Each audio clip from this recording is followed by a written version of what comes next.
Guys good morning అందరికీ. చూడండి, నేను ఒకటి చూపిస్తాను. 9 రోజులు పవిత్రంగా 9 రోజులు పవిత్రంగా పూజించే వినాయకుడిని నిజంగా కొందరు బాధ అనిపిస్తుంది. విరిగిపోతే చెవో ముక్కో విరిగిపోతే ఒక చోట పెట్టాలి, ఒక చెట్టు దగ్గరనో ఎక్కడైనా పెడితే బాగుంటుంది. ఇక వాళ్ళకి బుద్ధి ఉందా లేదా అనుకోవాలా. ఇగో చూడండి, నేను చూపిస్తాను.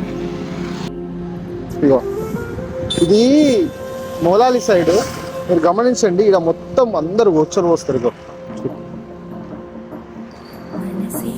చూస్తారా,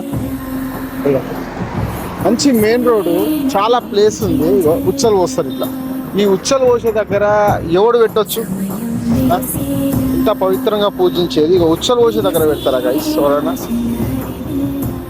మనం ఏం చేస్తున్నామంటే మన వంతు ప్రయత్నం మనం చేయాలి, తీసి ఒక మంచి ప్లేస్లో పెడతాం.